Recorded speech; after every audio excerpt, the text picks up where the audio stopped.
ಎತ್ತಣ ಮಾಮರ ಎತ್ತಣ ಕೋಕಿಲೆ ಎತ್ತಣಿದೆತ್ತಣ ಸಂಬಂಧವಯ್ಯ.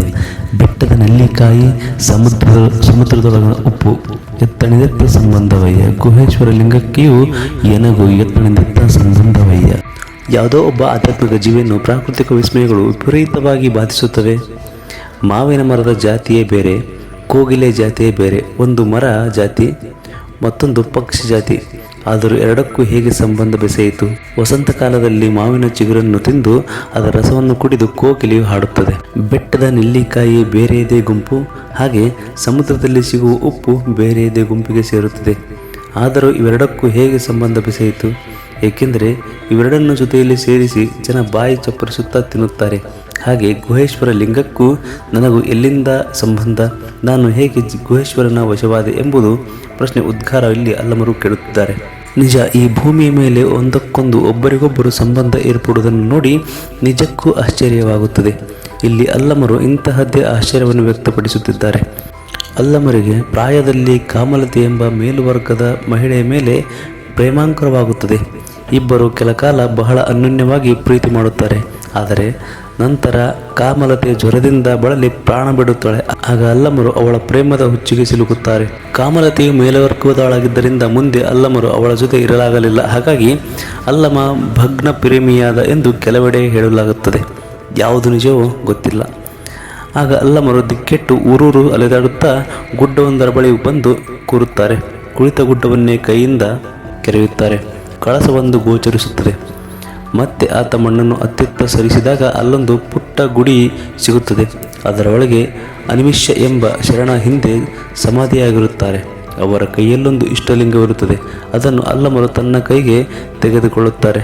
ಅವರ ದೇಹದಲ್ಲಿ ಮಿಂಚಿನ ಸಂಚಾರವಾಗುತ್ತದೆ. ಅಲ್ಲಿಂದ ಕಾಮಲತೆಯ ಪ್ರೇಮದಿಂದ ಬಿಡಿಸಿಕೊಂಡು ಗುಹೇಶ್ವರನ ಪ್ರೇಮದಲ್ಲಿ ಸಿಲುಕುತ್ತಾನೆ.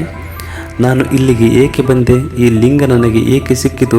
ನನಗೂ ಇದಕ್ಕೂ ಸಂಬಂಧವೇನು ಎಂಬ ಗಾಢವಾದ ಪ್ರಶ್ನೆಗಳು ಅವನ ಮುಕ್ತುತ್ತವೆ.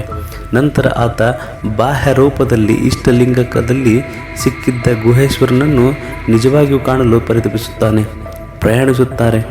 ಈ ಹಿನ್ನೆಲೆಯಲ್ಲಿ ಈ ವಚನ ಅರ್ಥೈಸಿಕೊಳ್ಳಬಹುದು. ಇದು ಈ ವಚನದ ಸಂಪೂರ್ಣ ಸಾರಾಂಶ.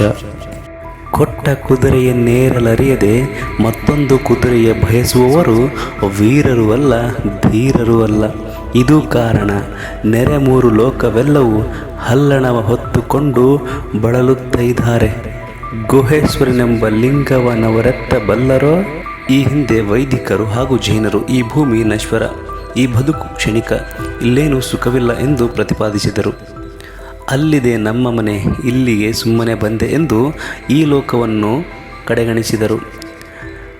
ದೇವಲೋಕವನ್ನು ವೈಭವೀಕರಿಸಿದರು. ಸಾವಿರಾರು ವರ್ಷದವರೆಗೆ ಇದೇ ರೀತಿ ನಂಬಿಕೆ ಭಾರತದಲ್ಲಿ ಬೇರೂರಿತ್ತು. ಆದರೆ ವಚನಕಾರರು ಪರಲೋಕವನ್ನು ಅಸ್ತಿತ್ವವನ್ನು ಕಡೆಗಣಿಸಿ ಇಹಲೋಕದ ಮಹತ್ವವನ್ನು ಎತ್ತಿ ಹಿಡಿದರು. ಈ ವಚನದಲ್ಲಿ ಅಲ್ಲಮರು ಇದನ್ನೇ ಹೇಳುತ್ತಿದ್ದಾರೆ. ಕೊಟ್ಟಿರುವ ಕುದುರೆಯನ್ನು ಏರಲು ಅಂದರೆ ಸವಾರಿ ಮಾಡಲು ಅರಿಯದೆ ಮತ್ತೊಂದು ಕುದುರೆಯನ್ನು ಕೇಳುವುದು ಸರಿಯೇ? ಇಂಥವರು ವೀರರು ಅಲ್ಲ, ಧೀರರು ಅಲ್ಲ ಎಂಬುದು ಅಲ್ಲಮರ ವಾದ. ಇಲ್ಲಿ ಕುದುರೆ ನಮ್ಮ ಶರೀರವನ್ನು ಸಂಕೇತಿಸುತ್ತದೆ. ಕುದುರೆ ಕಾಮದ ಸಂಕೇತವೂ ಹೌದು, ಅರಿಷಡ್ವರ್ಗಗಳ ಸಂಕೇತವೂ ಹೌದು. ಪ್ರಕೃತಿ ನಮಗೆ ಇದನ್ನು ಕೊಟ್ಟಿದೆ. ಇಂತಹ ಶರೀರವನ್ನು ನಿಭಾಯಿಸುವುದು ಅಂದರೆ ನಿಯಂತ್ರಿಸುವುದು ಅಷ್ಟು ಸುಲಭವಲ್ಲ. ಸಾಮಾನ್ಯ ಕುದುರೆಯನ್ನು ಕೂಡ ಪಳಗಿಸದೆ ಸವಾರಿ ಮಾಡಲು ಸಾಧ್ಯವಿಲ್ಲ. ಅಂತೆ ಈ ಶರೀರವನ್ನು ಕೂಡ ಇಂತಹ ಪ್ರಯತ್ನವನ್ನೇ ಮಾಡದೆ ಈ ಶರೀರವೇ ನಶ್ವರ, ಕ್ಷಣಿಕ, ತ್ಯಾಜ್ಯ ಎಂದು ಹೇಗೆ ಹೇಳುವುದು? ಅದು ಪ್ರಬುದ್ಧತೆಯ ಲಕ್ಷಣವಲ್ಲ ಎಂಬುದು ಅಲ್ಲಮರ ನಿಲುವು. ಕುಣಿಯಲಾರದವಳು ನೆಲ ಡೊಂಕು ಎಂದಂತೆ. ದುರಂತವೆಂದರೆ ಬಹುತೇಕ ಎಲ್ಲ ಜನರು ಇಂತಹ ಹಲ್ಲಣವನ್ನೇ ಹೊತ್ತುಕೊಂಡು ಬಳಲುತ್ತಿದ್ದಾರೆ. ಅಂದರೆ ಕುದುರೆಗೆ ಕಟ್ಟಿರುವ ಪಟ್ಟಿ ಅಂದರೆ ಸೀಮಿತ ತಿಳುವಳಿಕೆಯಲ್ಲೇ ಬಳಲುತ್ತಿದ್ದಾರೆ. ಇಂತಹ ಜನ ಗುಹೇಶ್ವರನೆಂಬ ಲಿಂಗವನ್ನು ಹೇಗೆ ಕಾಣಬಲ್ಲರು ಎಂಬುದು ಅಲ್ಲಮರ ಪ್ರಶ್ನೆ. ಇಂತಹ ಸಂಕುಚಿತ ಬುದ್ಧಿಯ ಜನರು ಗುಹೇಶ್ವರನಂಥ ಅಗಾಧ ಶಕ್ತಿಯನ್ನು ಪಡೆಯಲು ಕಾಣಲು ಸಾಧ್ಯವಿಲ್ಲ ಎಂಬುದು ಅಲ್ಲಮರ ನಿಲುವು. ವಾಸ್ತವವಾಗಿ ಸಾಧಕರು ಈ ಶರೀರವೆಂಬ ಕುದುರೆಯನ್ನು ಪಳಗಿಸಬೇಕು, ಅದನ್ನು ತಮ್ಮ ನಿಯಂತ್ರಣಕ್ಕೆ ತೆಗೆದುಕೊಳ್ಳಬೇಕು. ಅದರ ಮೂಲಕವೇ ಶಿವಸಾಕ್ಷಾತ್ಕಾರವನ್ನು ಪಡೆಯಬೇಕು ಎಂಬುದು ಈ ವಚನದ ತಾತ್ಪರ್ಯ.